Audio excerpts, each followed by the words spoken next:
Foi traumático, foi cruel, mas foi uma grande prova de amor. O maior dos sacrifícios libertou os cordeirinhos de morrer pelo pecado. É claro que isso não foi de uma hora para outra, e sim gradativo. É nesta época que se percebe uma nova forma de dar a oferta: o dinheiro. Por exemplo, aparece dinheiro no caso dos animais impuros, que todo primogênito devia ser oferecido ao Senhor, é do Senhor. E dos homens e dos animais também, não é? Então, dos homens se resgatava o filho pagando meia moeda de prata ao sacerdote. Já os animais, se era animal puro, deveria ser sacrificado ao Senhor. Agora, se o animal era impuro, um filho de um jumento, de um cavalo, etc., esse animal deveria ser vendido e o valor dele deveria ser ofertado, apresentado no templo para o Senhor, não é? Então, esse é um caso onde havia moeda, dinheiro nas ofertas. Agora, o outro caso é quando a pessoa morava muito longe. Era impraticável ele trazer um animal, trazer até as primícias, os frutos dele, porque ia apodrecer tudo no caminho, não é?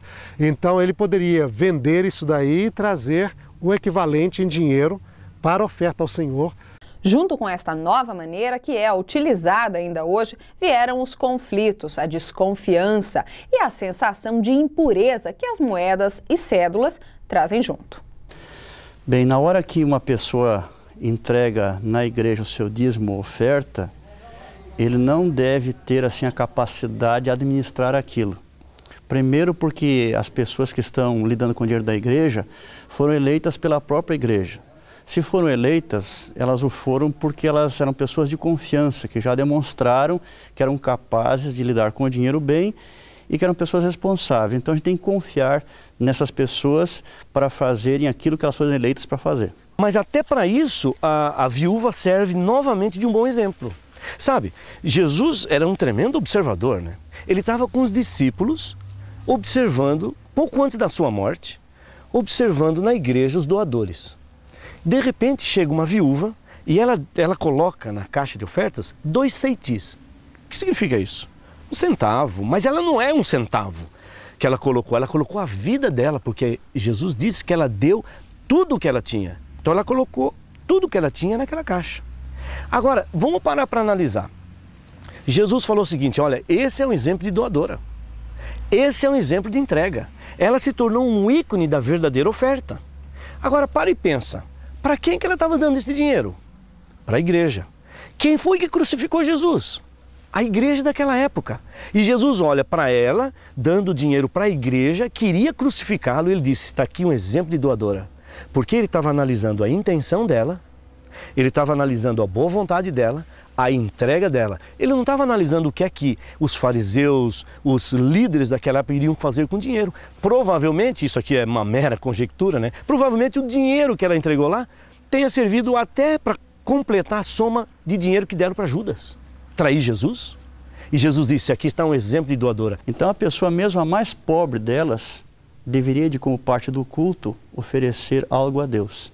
Se a pessoa realmente reconhece que Deus é o seu proprietário, o seu criador, o redentor, ela deve fazer isso. Parece que falar de oferta, de dinheiro no culto é um mal necessário. Como se, já que não tem jeito, vamos falar disso aqui, mas que seja a parte mínima. Sendo que lá era justamente a parte central. Por que essa mudança? Porque o que acontece é que os maus exemplos acabam trazendo problema. Ou seja, o que aconteceu na época de Jesus, depois, durante a Idade Média, por exemplo, a igreja só pensava em dinheiro. Vendia, né, indulgência, vendia isso, vendia aquilo. E a igreja vivia em grande opulência, enquanto que os membros ali em grandes dificuldades. Então é esse mau uso do dinheiro que trouxe essa toda aversão, não é? Porque a pessoa viu, ou seja, na realidade, trazer os seus bens, hoje nós temos o mais fácil, o nosso dinheiro mesmo, que a gente é pago em dinheiro. Isso faz parte da adoração, trazer uma oferta a Deus, trazer o agradecimento a Deus de coração, não é? Mas pessoas deturparam isso usando o dinheiro porque se encantam com o dinheiro, não é? Mas, no entanto, quando o dinheiro é bem usado, como ver fiéis mordomos de Deus, lembra a parábola dos talentos? É dinheiro. Sim. Não é? As Jesus minas usou é dinheiro. Exemplo, né? Não é? E era muito dinheiro, não era pouco não. Então, Jesus usou o exemplo do dinheiro. Ele foi dado posses, bens para as pessoas. E as pessoas usaram de tal maneira que multiplicaram no serviço a Deus. E Deus falou: bem está, servo bom e fiel. A nossa vida toda está envolvida com dinheiro. Tudo que fazemos aqui na Terra depende também dos recursos financeiros. E, na verdade, o dinheiro é uma parte da nossa vida.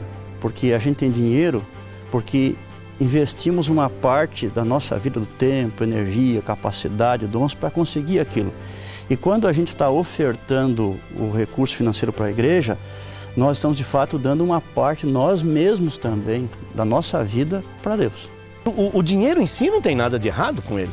O dinheiro é uma coisa maravilhosa. Eclesiastes 7,12 diz o seguinte: a sabedoria serve de defesa e o dinheiro também serve de defesa. Quer dizer, dinheiro é uma defesa que você tem. Com dinheiro você sobrevive nessa sociedade mesquinha de consumo e coisa e tal. E você se defende de muitas coisas com dinheiro. Só que no mesmo livro de Eclesiastes diz o seguinte: mas a excelência da sabedoria é que ela preserva a vida do seu possuidor.